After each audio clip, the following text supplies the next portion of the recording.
So I thought I'd make a little video while I'm just doing this on my carbs, just to show you this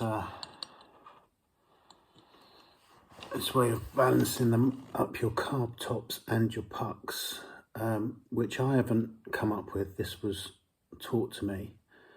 So when you take your carbs apart for restoration, which I am doing, these are from my CB900F. I had them vapor blasted as well as my carb bodies and refurb kit, and I'm just in the process of rebuilding the carbs.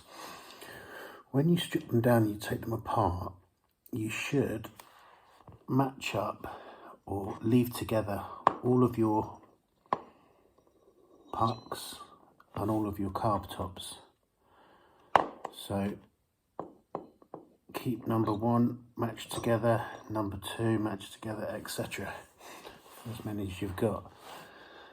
And the reason that you do this, the reason you don't mix them up, is because at the factory they match up pucks and caps, because although they're machined to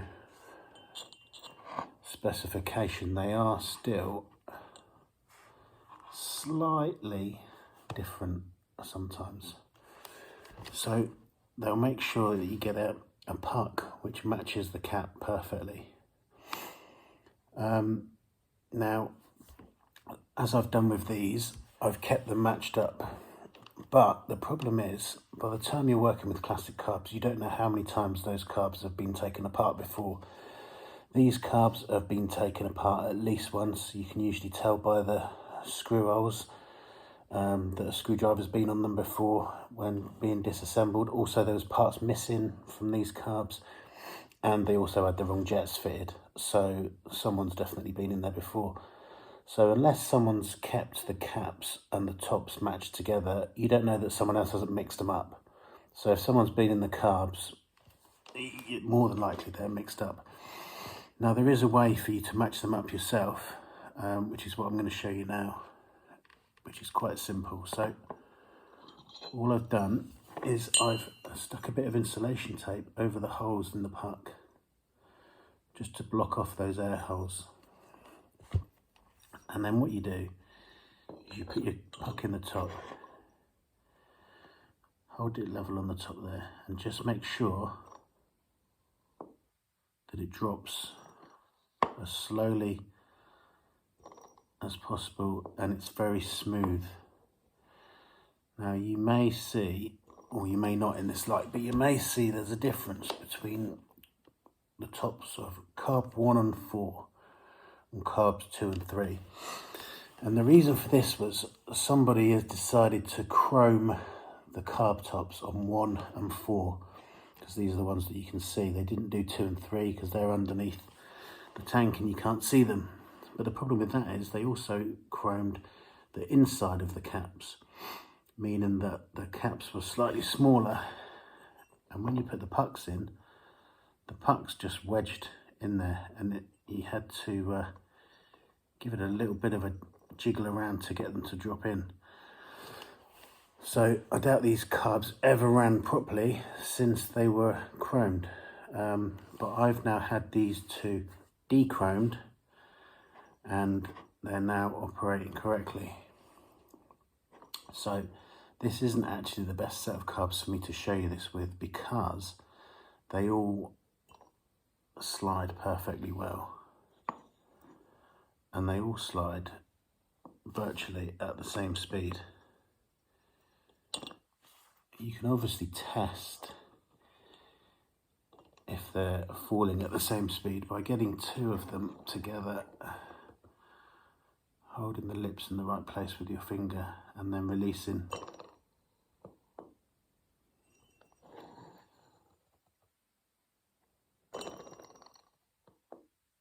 That one drops faster, but they're still smooth and there's not a great deal in it.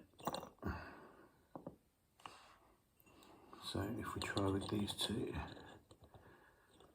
we can see, yeah, those two fall at identically the same speed, which I think is a little bit faster than these two.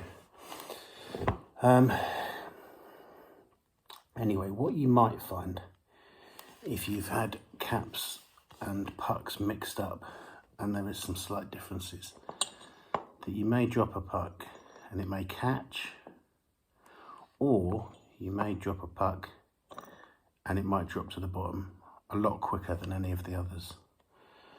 If that's the case, you can try swapping them over.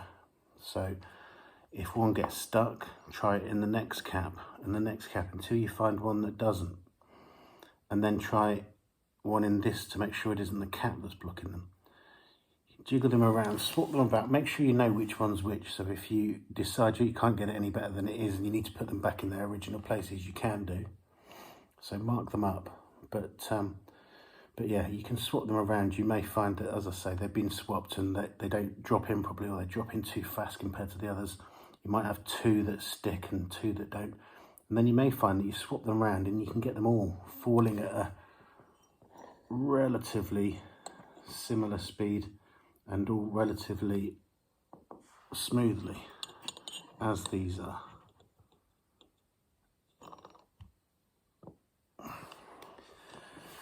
I'm going to continue to rebuild these carbs. Not the easiest set of carbs, because I'm not an expert at carbs by any means. What I tend to do is take lots of photographs of things as I'm stripping them down, which obviously only works if they've been reassembled correctly the last time. So when you come to put them together and you realise that the photos are wrong, then you can start to get into trouble. Luckily, I have got a friend who is an expert with these carbs, so there's lots of questions being fired their way, and they've also helped me out with some spare parts that I've needed and some jets, etc. So although it's a slow process, I should be good. So hopefully this has been a help to you. As all my videos, I try not to whittle on too much, so I'll leave it there. Till next time, cheers.